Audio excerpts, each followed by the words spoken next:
Christ seul me suffit. Waouh, ça nous engage. Vous avez réalisé, j'ai réalisé ce que je viens de chanter avec tous les autres chants d'ailleurs, qui étaient formidables et qui nous interpellent. Est-ce que Christ nous suffit? Et si Christ nous suffit, eh bien, quelle dimension, quel domaine de notre vie nous lui confions, et puis quel domaine nous gardons pour nous, parce que finalement, il ne nous suffit peut-être pas tant que cela.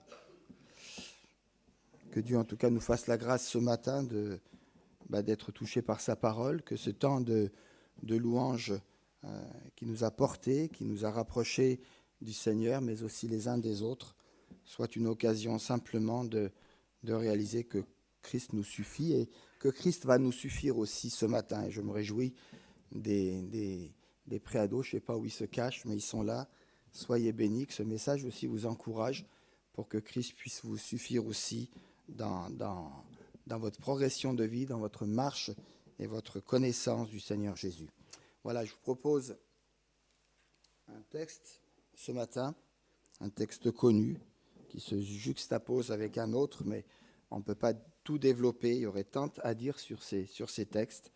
Mais voilà, un texte, on aurait pu l'intituler « Plus fort que la maladie et la mort », mais restons plus classiques avec le titre que vous avez peut-être dans votre Bible, Marc chapitre 15 à partir du verset 21 et suivant, Résurrection de la fille de Jairus. Et je lis ce texte avec vous. Jésus regagna en barque l'autre rive, et une fois de plus une grande foule s'assembla près de lui. Ils étaient au bord de la mer. Alors vint l'un des chefs de la synagogue, nommé Jairus, qui le vit et se jeta à ses pieds. Il le supplia instamment en disant « Ma fillette est à toute extrémité, c'est-à-dire elle est en train de mourir. Viens, impose-lui les mains afin qu'elle soit sauvée et qu'elle vive. » Jésus s'en alla avec lui et une grande foule le suivait et le pressait. Or, il y avait une femme atteinte d'une perte de sang depuis 12 ans. Elle avait beaucoup souffert entre les mains de plusieurs médecins. Elle avait dépensé tout ce qu'elle possédait sans en tirer aucun avantage. Au contraire, son état s'était empiré. Ayant entendu parler de Jésus, elle vint dans la foule par derrière et toucha son vêtement. Car elle disait, si je puis seulement toucher ses vêtements, je serai guérie. Au même instant, la perte de sang s'arrêta et elle sentit dans son corps qu'elle était guérie de son mal.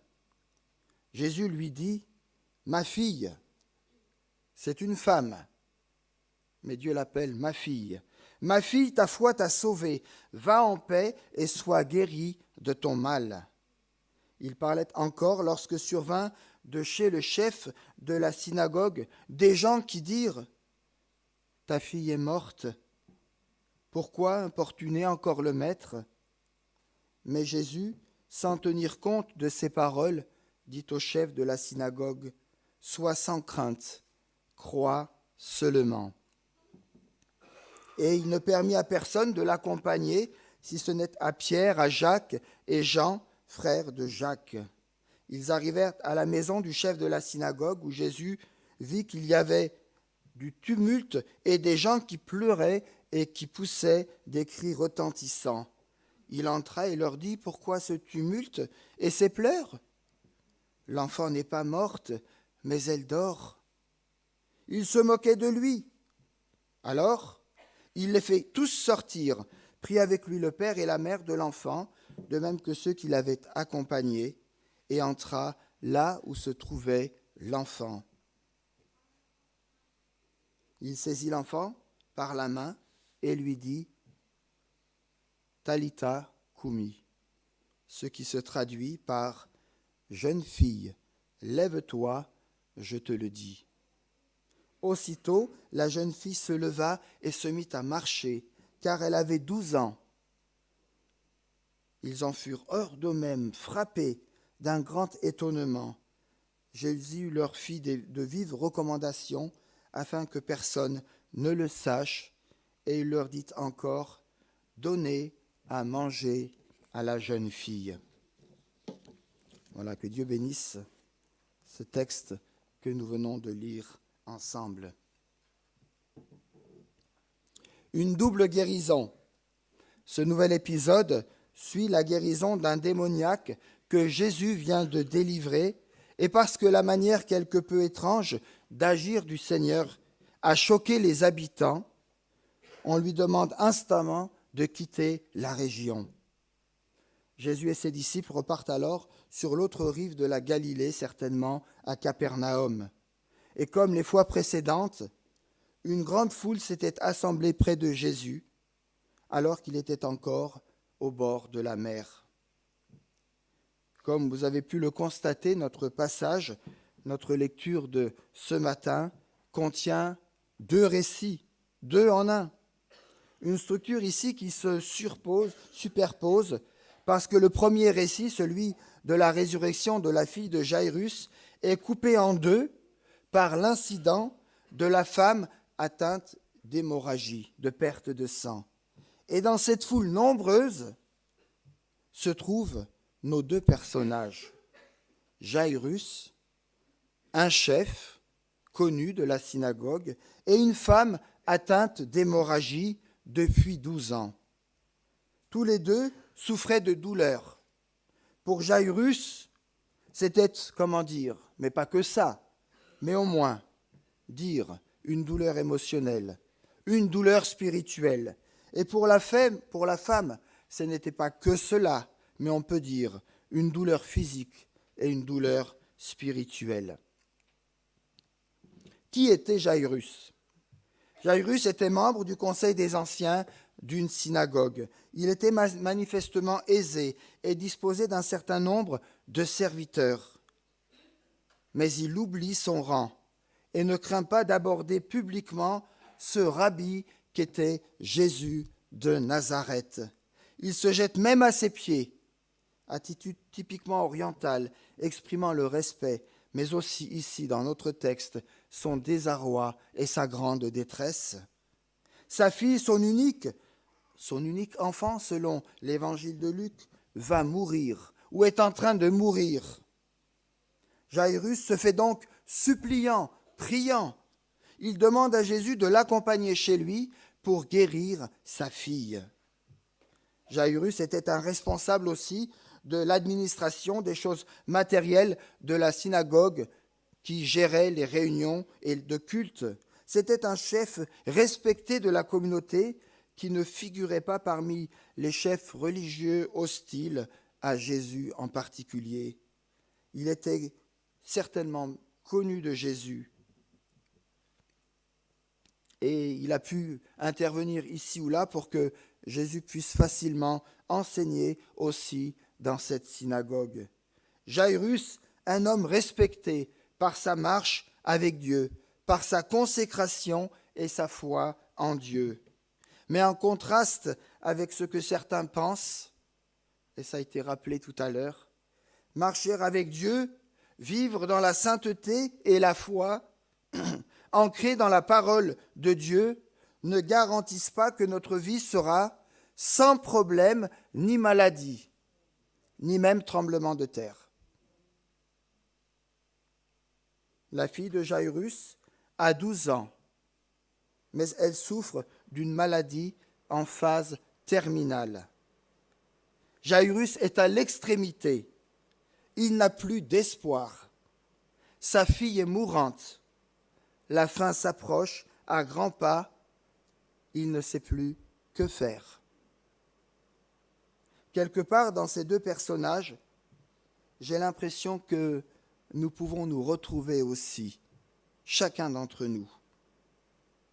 Qui n'a pas eu une douleur physique ? Ne levez pas la main, tout le monde en a eu une. Émotionnelle ou spirituelle ? Nous luttons tous avec des problèmes similaires et d'autres peut-être encore plus complexes, n'est-ce pas ?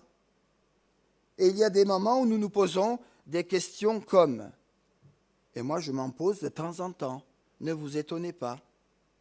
parce que vous faites la même chose. Où es-tu, Seigneur? Pourquoi permets-tu cette douleur, ce souci, ce fardeau, cette solitude qui n'en finit pas dans mon combat personnel? Pourquoi moi, Seigneur? Chers amis, quels sont vos besoins, vos attentes, où seul Jésus peut transformer et changer les vies? On a chanté que Jésus seul me suffit. Mais jusqu'où? Jusqu'à quand? Votre situation est-elle aussi désespérée? Avez-vous perdu tout espoir? Vous luttez peut-être depuis un certain temps avec un problème récurrent et vous essayez de vaincre, de combattre, mais vous n'y arrivez pas et votre souffrance demeure, pour ne pas dire elle s'amplifie, elle se complique. On peut être désespéré par son mariage, par sa famille, par ses enfants, par son travail, par sa situation financière. Et la liste n'est pas exhaustive. Comme Jairus, vous êtes peut-être sur le point de dire, ce matin, au fond de vous-même ou derrière vos écrans, je n'en peux plus. Un père en pleine détresse. Sa fille est en train de mourir, 12 ans. C'est l'âge de l'écodyme, de nos jeunes, en pleine force de l'âge, à la découverte de la vie, avec leur passion, leur folie et leurs rêves. Et rien ni personne ne semble pouvoir changer sa situation. Que peut-il faire? Qu'est-ce que j'aurais fait moi? Difficile à dire. Abandonner, se résigner à son sort, laisser mourir sa fille, baisser les bras et ne plus rien tenter? Un père en pleine détresse, oui, mais un homme résilient malgré tout. Jairus ne s'est pas laissé abattre par la gravité de sa situation. Il a déployé son courage. Et ça, c'est votre part. Et ça, c'est ma part. Il a tenté de ne pas baisser les bras. On peut aussi tenter de baisser les bras. Mais lui, il a lutté pour ne pas être tenté de baisser les bras. Peu importe ce que les gens pensent ou diront, peu importe son rang et sa position, il se jette aux pieds de Jésus. Par amour pour sa fille et parce que sa fille est en danger de mort, il est prêt à faire ce qu'il n'aurait peut-être jamais fait auparavant en tant que chef de la synagogue, représentant du Seigneur, de Dieu. Il est prêt à s'abaisser, à oublier son honneur, peut-être même son orgueil, à se remettre en cause. Que peut faire Jésus? Que veut-il me dire? Que veut-il changer en moi? Que dois-je abandonner et lui remettre par la foi ce matin? Là, c'est plus Jairus, c'est vous et c'est moi. Mais Jairus n'a pas encore totalement appris à faire confiance à Jésus. Il est dans ce chemin, mais j'ai envie de dire en lisant ce texte qu'on en est là aussi. Il est encore imprégné, imbibé de sa religion, de sa conception, puisqu'il dit « Ma fille est à l'extrémité, viens, impose-lui les mains afin qu'elle soit sauvée et qu'elle vive. » Certes, il demande à Jésus de sauver sa fille, et c'est un beau pas de foi pour moi. Mais il lui indique la façon de le faire. Ça, c'est moins bon. Il a en effet l'habitude, c'est un chef, et pas n'importe quel chef, il a l'habitude de diriger, d'ordonner, de donner des instructions ici ou là. Mais Jésus, mes amis, ne peut être le manipuler, encore moins celui à qui on ordonne.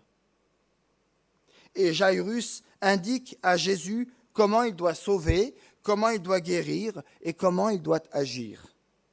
Un peu comme nous, quand nous voudrions que Dieu fasse ce que l'on veut, selon notre convenance, selon nos envies du moment, et non pas selon sa volonté, qui sera toujours la meilleure issue pour chacun d'entre nous.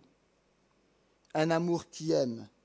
Mes amis, Jésus aime, et c'est cela le point central de notre texte, et j'ai envie de dire de tous les textes dans l'Évangile.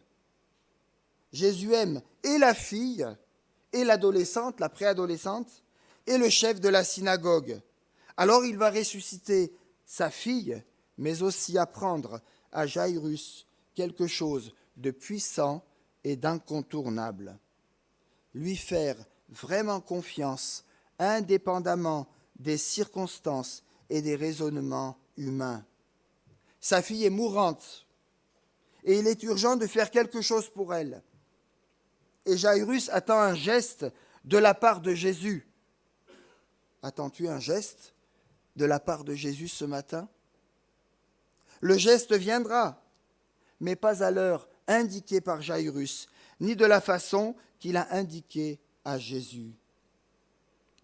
Pendant que Jésus traverse péniblement la foule pour se rendre chez Jairus, voici qu'une autre femme, atteinte d'une perte de sang, s'approche de Jésus, secrètement, par derrière, pour être elle-même guérie par le simple fait que si elle touche Jésus, elle se dit et elle croit qu'elle sera guérie. Voyez-vous la finesse du récit dans l'articulation entre ces deux histoires de guérison, dont l'une est enchevêtrée dans l'autre, créant quelque part une dramatique tension, car le temps est à l'urgence, le temps presse.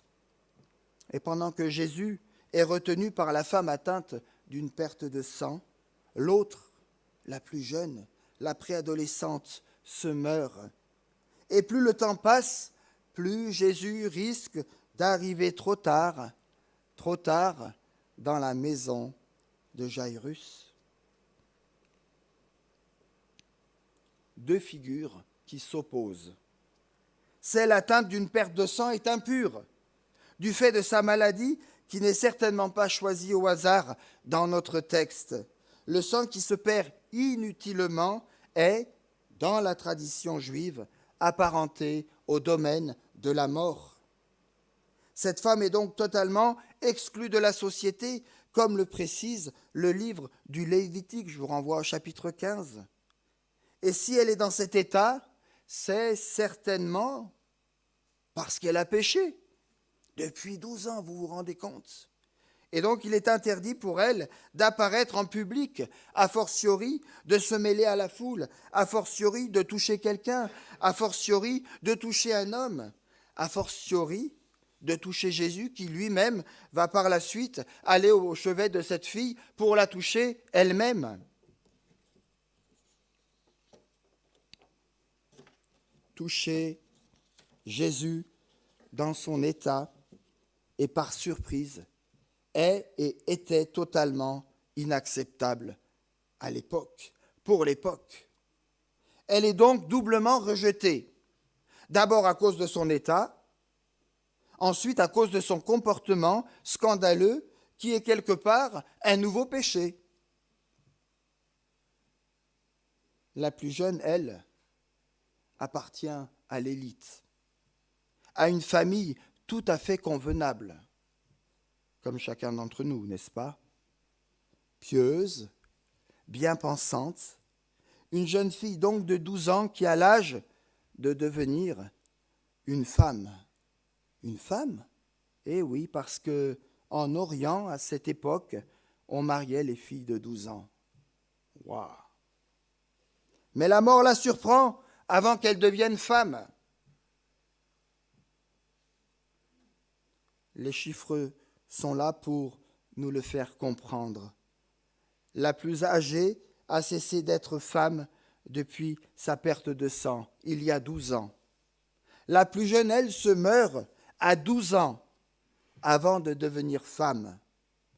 Indirectement, elles ne sont liées entre elles, j'ai envie de dire, que par le chiffre 12. Les 12 ans de la jeune fille et les 12 ans de souffrance de la femme malade. Un détail qui nous est donné ici, peut-être qui pourrait nous dire ou qui voudrait vouloir dire que pendant ces nombreuses années où la jeune fille vivait dans l'insouciance de l'enfance, de la préadolescence, cette femme, elle, malade, souffrait et dépensait toutes ses économies sans pouvoir être guérie. Éloignement complet donc de ces deux figures qui ont un passé bien différent, mais qui aujourd'hui sont réunies dans la même détresse et dans l'urgence d'un besoin de guérison, d'un besoin de salut. Opposition aussi entre deux mondes, le monde des favorisés et celui des défavorisés, qui vivent aux antipodes et qui ne se rencontrent quasiment jamais. Mais, même s'ils vivent ensemble, quelque part dans la même ville, mais un jour, et peut-être que c'est ce jour pour nous aujourd'hui, je ne sais pas, mais un jour, parce que Jésus passe par là, ces deux mondes se croisent et ont besoin de lui et se l'arrachent. Voici deux récits enchevêtrés l'un dans l'autre et qui pourtant disent la même chose. Ils disent que quand Jésus intervient dans l'existence d'une personne, cette personne comprend et arrive à comprendre quelle est sa véritable vocation, sa véritable identité d'homme, de femme, de jeune, d'adolescent, de préadolescent, et devient capable de l'assumer totalement avec le temps et avec la grâce de Dieu. Il y a donc ici deux êtres que tout oppose, mais et qui ont le même mal quelque part. Elles ont le mal, comment pourrait-on dire? Le mal de vivre, le mal d'être. Mais la rencontre avec Jésus fait que toutes les deux vont retrouver la vie, avec leur handicap en moins. La rencontre avec Jésus a provoqué chez chacune d'elles une nouvelle vie. Est-ce que ma rencontre avec Jésus a créé une nouvelle vie en moi, est en création d'une nouvelle vie en moi jour après jour? Que vont-elles faire? Je ne sais pas, le texte ne dit rien. C'est du domaine de leur vie privée, c'est du domaine de leur liberté. Mais il y a fort à parier qu'elles vont désormais gérer leur vie en suivant et en marchant par Jésus et en Jésus-Christ. Un temps d'arrêt qui semble fatal. Pendant ce temps, nous dit le texte, l'adolescente est décédée. Pourquoi s'être attardé pour guérir cette femme qui était malade depuis 12 ans? On n'était plus à quelques heures près. Était-ce là l'urgence? Jésus aurait pu et dû guérir d'abord la fille de Jairus qui était mourante et ensuite s'occuper de cette femme.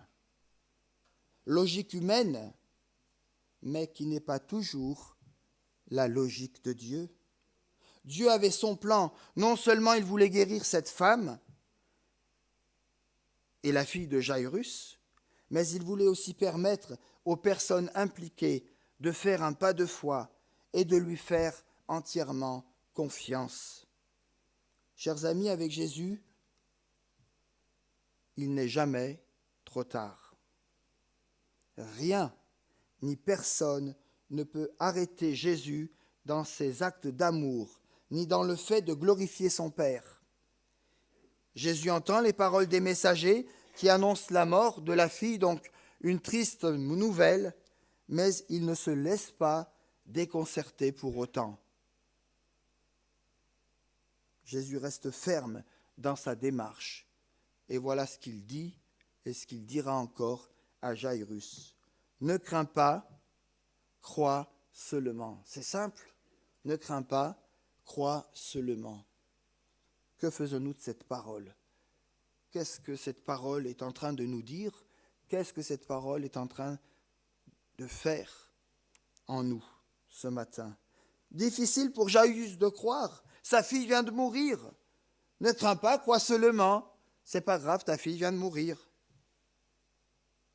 Mais les paroles de Jésus valent mieux que tout raisonnement humain, que toute circonstance ou situation. Vous savez pourquoi?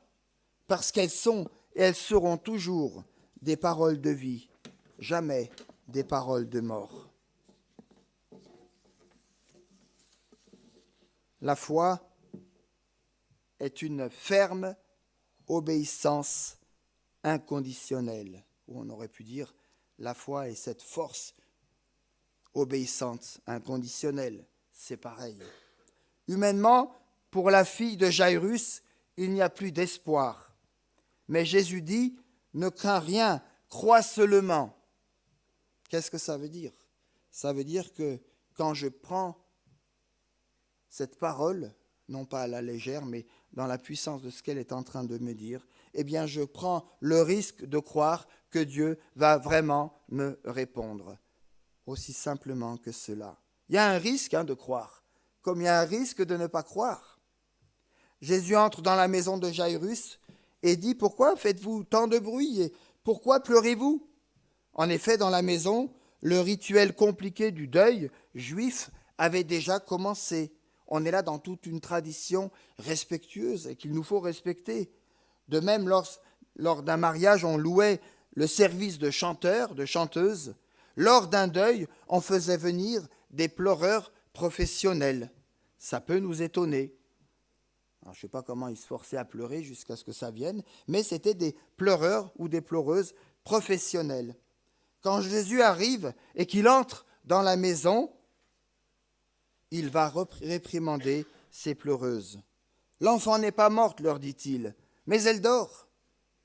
Certes, la fille était bien morte, mais Jésus voulait expliquer que pour les croyants, que pour les chrétiens, que pour les craignants Dieu, pour ceux qui ont placé leur foi en Jésus-Christ, la mort devait être vue comme un sommeil passager. L'enfant n'est pas morte, mais elle dort. Est-ce que Jésus aurait menti? Je ne crois pas. Je crois que le miracle a eu déjà lieu bien avant. En tout cas, que le miracle a commencé bien avant, même si avec nos yeux humains, nous ne le voyons pas. Au moment où le chef de la synagogue, Jairus, a fait confiance aux paroles de Jésus qui lui ont été directement adressées. Et quelles étaient ces paroles? Ne crains rien, crois seulement. Voilà donc nos deux mortes vivantes. La première, la jeune fille est morte, physiquement bien morte. La mort avait fait déjà son ouvrage, privant une jeune fille de la vie. Mais Jésus affirme qu'elle dort simplement. Jésus, par ce miracle, montre que ses paroles sont plus fortes que la mort. Il ne nie pas la mort, mais elle n'a plus la même signification. En Jésus, la mort a été engloutie dans la victoire, dira l'apôtre Paul. La deuxième, la femme qui perdait son sang depuis 12 ans, était vivante, mais morte quelque part. Relationnellement, spirituellement, elle était morte. Non seulement elle souffrait dans sa chair, mais encore considérée comme impure, elle était coupée des autres, interdite à la vie normale, morte quoique vivante, enterrée dans son propre corps. On a presque envie de dire, finalement, c'est pire que la mort.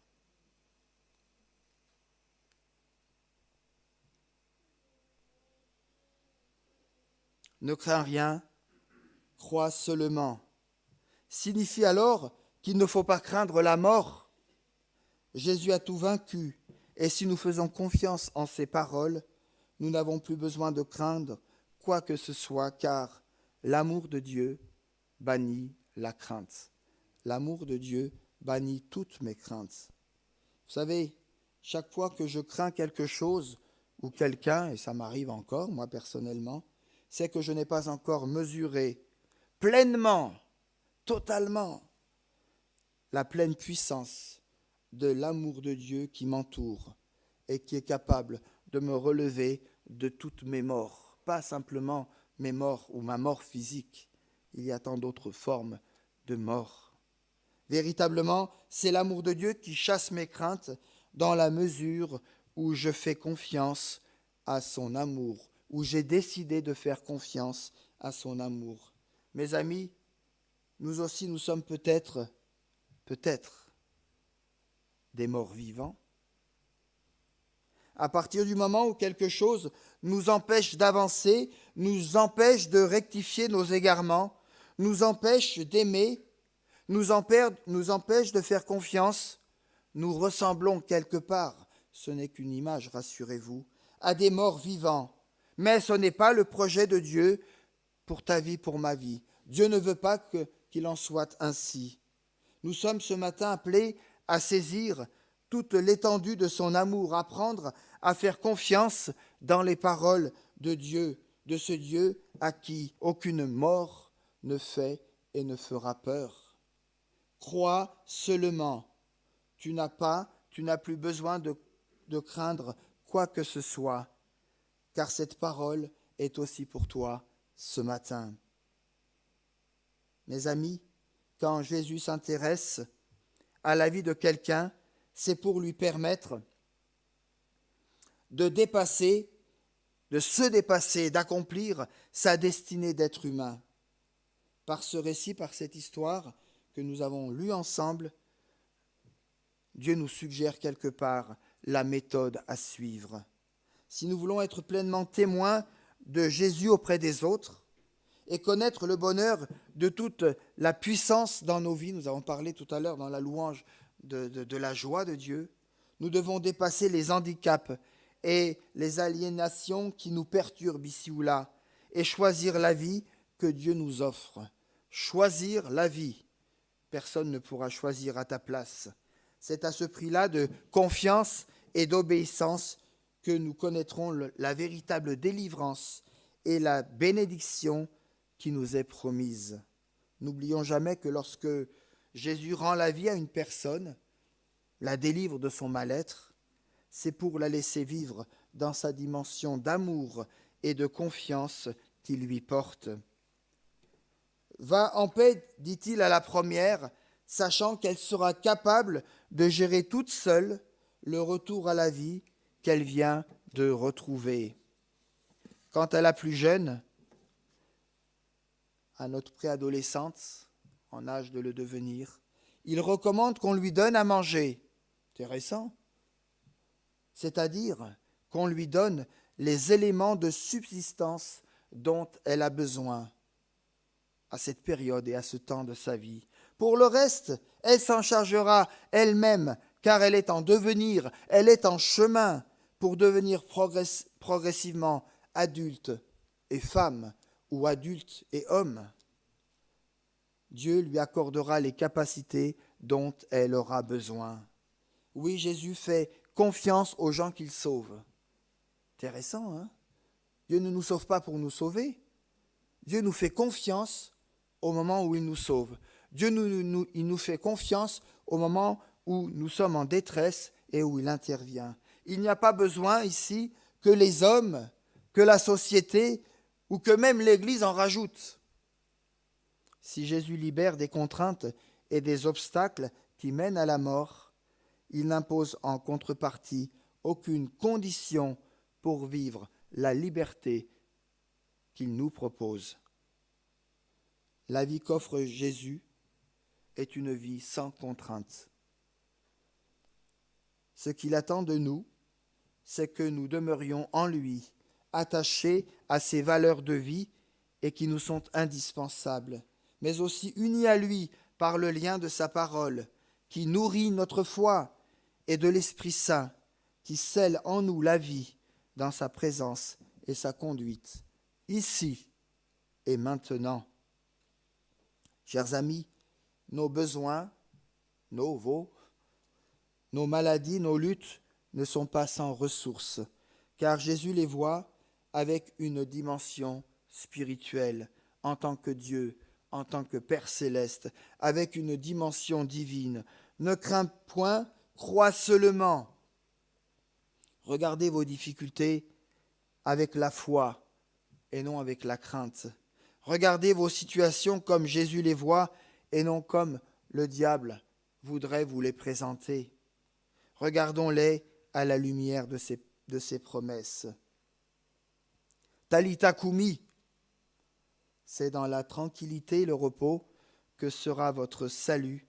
C'est dans le calme et la confiance que sera votre force. À notre tour, nous devons choisir chaque jour, et c'est valable pour chacun d'entre nous ce matin.